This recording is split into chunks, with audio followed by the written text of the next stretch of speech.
Berdiri. Cepat salam.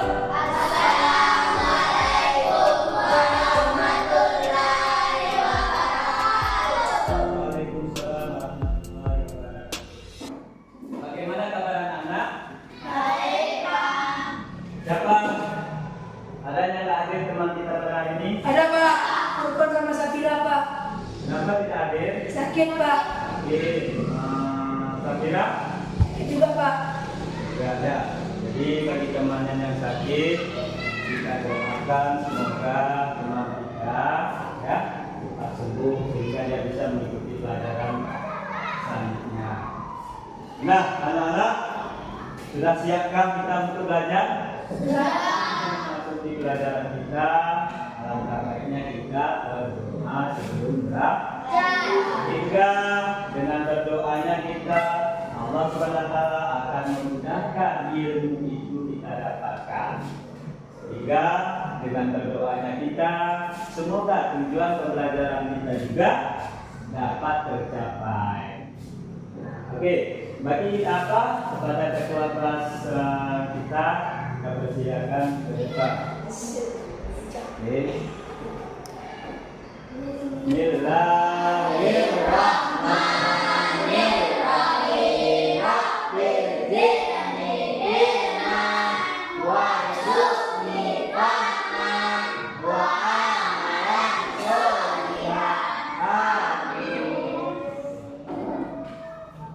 Nah, setelah kita berdoa untuk memperingati kelahiran baginda Rasulullah SAW, maka kita anjurkan untuk berselawat ke atas beliau.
Tema pembelajaran kita hari ini adalah menyambut usia balik. Nah, jadi tujuan pembelajaran kita pada hari ini adalah yang pertama yaitu menyambut tanda-tanda orang yang sudah balik. Ya. Terus tujuan pembelajaran kita yang kedua apa? Dapat membuat. 1 tentang tanda-tanda balik berdasarkan ilmu fikih dan biologi. Nah, terus untuk sekarang pembelajaran kita adalah membiasakan diri untuk bersikap syukur, tanggung jawab, beserta taat dalam beribadah. Itu hari ini adalah tujuan pembelajaran kita. Apa yang kamu ketahui tentang perubahan fisik dengan emosional yang memasuki usia balik? Apa tadi? Tumbuh rambut, ada kemaluan, apa lagi? Suara berubah. Ya, suara berubah membesar, kayak Rapli kan udah mulai suara membesar. Apa lagi? Nafsu makan meningkat. Nafsu makan meningkat. Nah, pinggul dan dada membesar. Nah, baik, bagus. Nah, coba perhatikan di depan. Anak yang mengalami mimpi basah dan haid itu sedang berhadas besar. Ya, jadi melakukan ibadah seperti sholat dan membaca Al-Quran, maka ia wajib mandi terlebih dahulu. Kenapa Pak harus mandi? Karena kita keadaan berhadas besar. Kemarin kita mempelajari kalau kita sudah haid atau mimpi basah bagi laki-laki, maka kita ada ketentuan-ketentuan yang diwajibkan kepada kita. Jadi sebelum kita melaksanakan kewajiban kita, maka kita mandi besar. Nah, bagaimana cara mandi besarnya? Coba Kayla, yang pertama apa? Mencucikan kedua telapak tangan 3 kali. Iya, mencucikan telapak tangan 3 kali. Mana telapak tangan? 5. Iya, maka itulah kita cuci sampai bersih 3 kali. Selanjutnya, coba dibacakan. Mencuci alat kelamin dengan tangan kiri. Iya, mencuci alat kelamin. Tahu alat kelamin kita kan? Dicuci, pegang gayung, ambil air, dicuci pakai tangan kiri. Selanjutnya, coba bacakan. Bersihkan tangan kiri menggunakan sabun. Iya, jadi mencucikan tangan itu menggunakan sabun. Tangan kiri kita tadi setelah mencuci alat kemaluan kita, maka dicuci pakai sabun. Nah, setelah itu baru berwudu sempurna. Bagaimana berwudu sempurna? Seperti kita mau melaksanakan sholat, maka pertama kali itu cuci tangan lagi. Udah tadi pun cuci Pak, cuci lagi karena kita berwudu. Cuci tangan, umur. Nah, cuci hidung.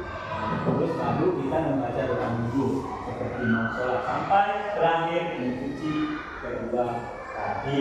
Nah, setelah berwudu, menyela rambut, kepala dan air. Ya, ini kepalanya 3 kali juga dicuci, diramas-ramas ini hingga merata rambutnya. Seperti perempuan, rambutnya panjang, jadi mandinya harus betul-betul habis basah rambut. Nah, disela-sela rambutnya sebenarnya habis basah. Nah, dan selanjutnya menuangkan air pada anggota badan. Ambil gayung, baru mandi seperti kita mau mandi dalam sekolah, habis rata. Itu cara mandinya. Yang terakhir membasuh kaki. Larangan bagi orang yang berhadas besar. Jadi kalau kita Pak hadas besar ada larangan? Ada. Nah, jadi yang pertama larangannya adalah sholat, sujud tilawah dan sujud syukur. Jadi kita haram melakukan sholat bila kita keadaan hadas besar, maka diwajibkan untuk mandi besar. Nah, selanjutnya larangan bagi orang yang berhadas besar, Pak. Tawaf juga tidak boleh lagi hadas besar. Terus membaca Al-Quran, menyentuh Al-Quran. Nah, terus membawa Al-Quran tidak boleh. Kenapa? Karena diri kita masih berhadas besar. Jadi memegang Al-Quran itu kita harus suci. Ya. Terus berdiam diri di masjid. tidur di masjid tidak boleh. Kenapa tidak boleh, Pak? Nanti pas kita tidur, darah kotor kita itu mencret atau jatuh ke lantai. Sedangkan masjid itu tempat suci, tempat kita ibadah, maka dilarang kita di dalam masjid dari keadaan berhadas besar. Setelah ada larangannya, setelah usia balik, masuk usia balik, ada juga kewajiban. Nah, kewajiban kita setelah usia balik apa? Kewajibannya? Apa tadi? Sholat fardu. Itu berarti kalian nanti kalau sudah usia balik, yang udah punya apa? Cukup usianya 15 tahun, maka wajib juga untuk kalian sholat. Kalau tidak sholat berdosa. Kenapa? Kalau sekarang belum saya sampai usia saya balik, bagaimana? Tidak wajib, tapi kita kerjakan sebagai berlatih. Itu sudah wajib kalian sholat. Yang kedua, yaitu wajib puasa pada bulan Ramadan. Kan sudah tahu hukum wajib. Bila dikerjakan berpahala, ditinggalkan berdosa. Nah itu. Setelah kita mencapai usia balik, apalagi kewajiban kita? Iya, berbakti kepada orang tua. Jangan kita melawan kepada kedua orang tua.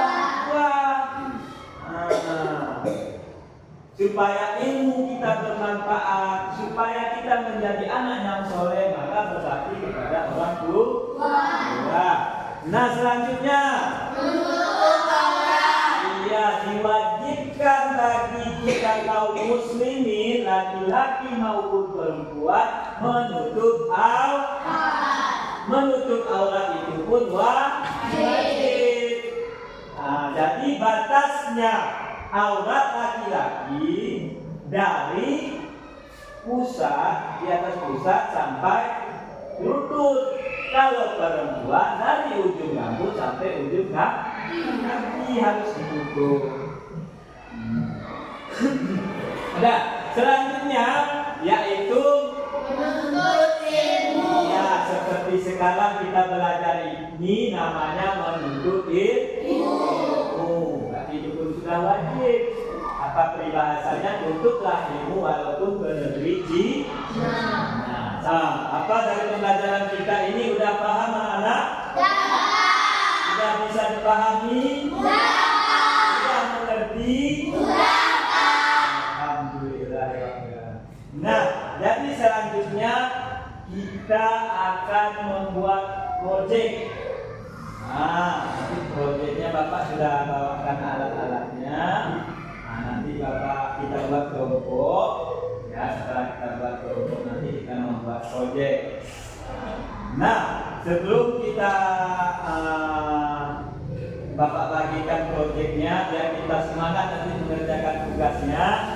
Kita breaking dulu ya.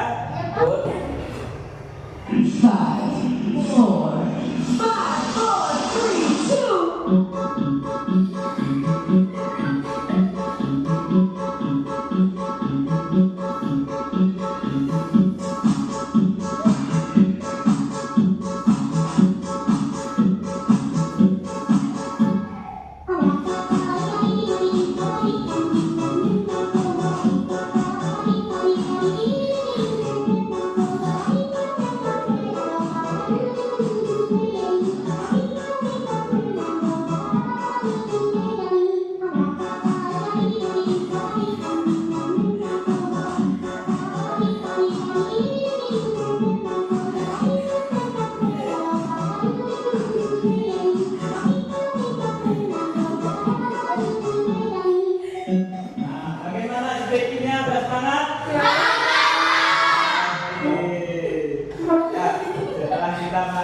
Oke, jadi untuk selanjutnya kita akan membuat kelompok.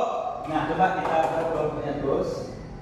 Coba pas meja project kan bagus ya. Nah, jadi kelompoknya sudah kita tata dengan rapi, maka Bapak akan membagikan alat project kita pada hari ini ya. Jadi nanti di project ini kalian tuliskan tanda-tanda balet, terus kewajiban kita setelah balet, terus cara mandi wajib. Nanti masing-masing kelompoknya setelah dituliskan ada nanti Bapak berikan gambar. Nanti gambar itu ya disesuaikan dengan tempatnya atau kelompoknya masing-masing. Nah, ini Bapak akan bagikan. Ini kelompok berapa tadi?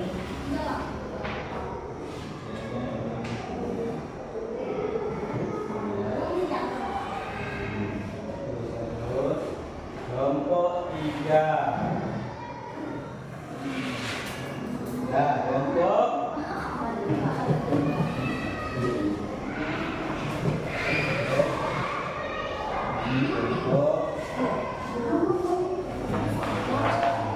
di sini lebih bagus ya, nanti dirapikan ya. Nah, alatnya untuk nanti digunting ya. Iya, guntingnya.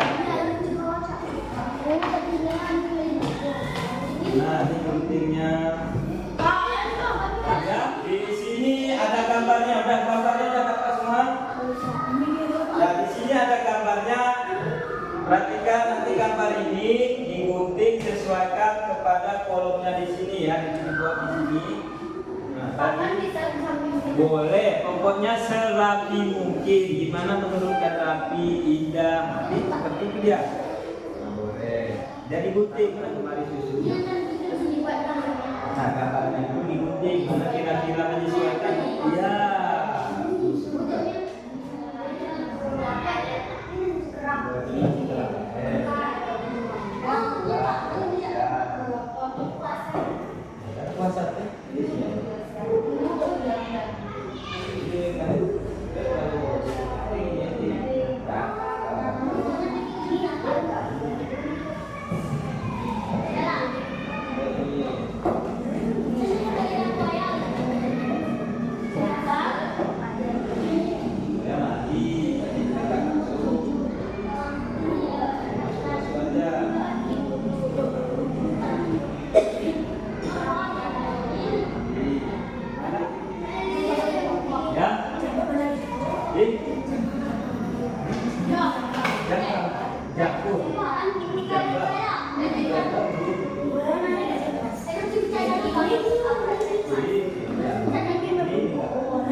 Nabi putra Abdullah, Nabiullah Muhammad, Nabi kekasih Allah, Nabiullah Muhammad, Maulaya sholli wa sallim daiman abadan ala habibika khairil khalqi kullihim.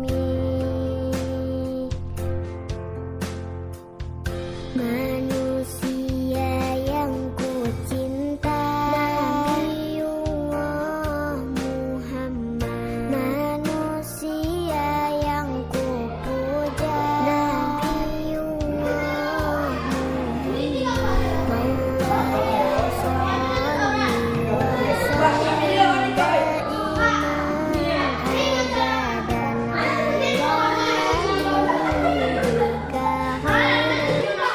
Anak-anakku sudah siap kelompoknya, tugasnya?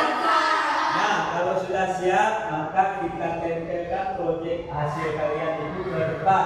Nah, kelompok 1 coba Pak ke depan.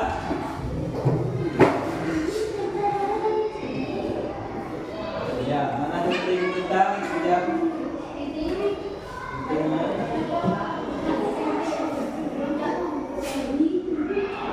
Nah, belernya kita beler.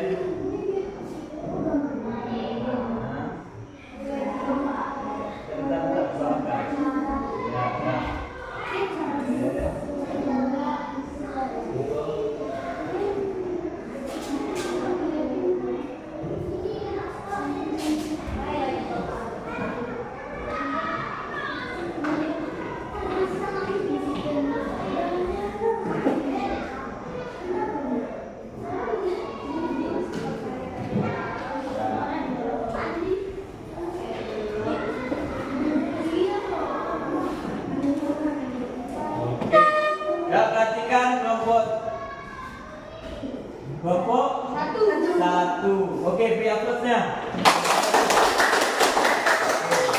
Nah, kelompok 2 udah siap?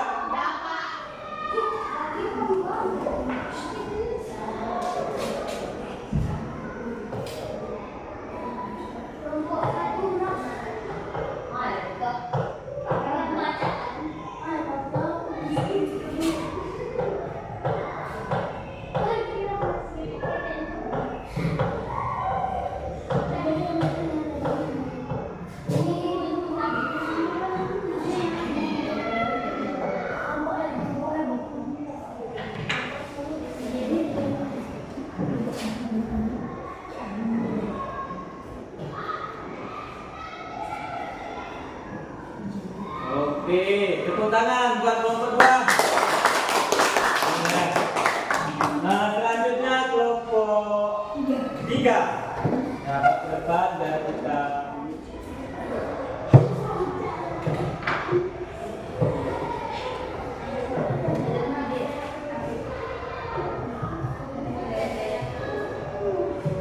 untuk hasil kelompok 3. Ya, beri aplausnya. Nah, sekarang dari hasil proyek kalian, jadi kelompok 1 untuk memeriksa hasil proyek temannya, dan yang kelompok 3 juga seperti itu, oke. Jadi di situ nanti temukan di mana ada perbedaan atau tidak kesesuaian. Coba ke depan semua perhatikan.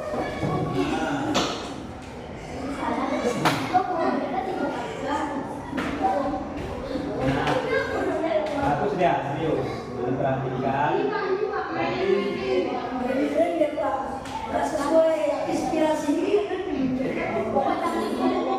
Nah, coba Bapak tanya. Nanti ini kerjaan kelompok 3 udah sesuai, udah pas? Udah? Udah. Kalau kelompok yang 1 udah sesuai? Oh, kalau yang kelompok 1 memeriksa yang kelompok 2? Ada yang salah-salah. Ya, di sini ada. Yang merah ya. Yang merah. Nanti kelompok 2-nya diperbaiki di sini ya. Udah, masih semangat? Masih. Betul, semangat.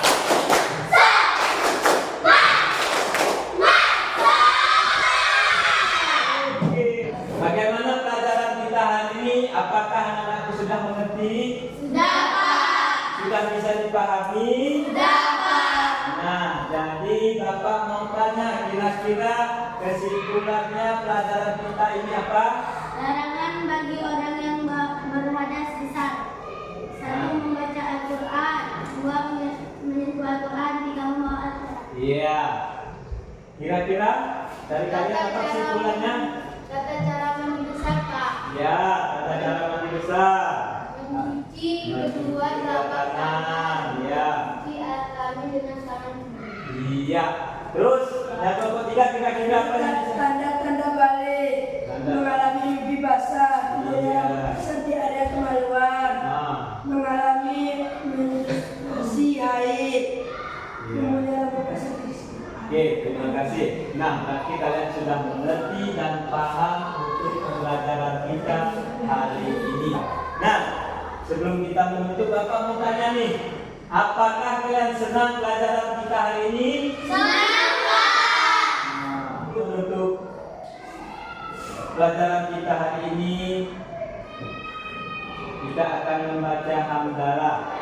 Semoga apa yang kita pelajari pada hari ini bisa tertanam dalam diri kita. Nah, coba sama-sama kita ucapkan hamdalah. Alhamdulillah.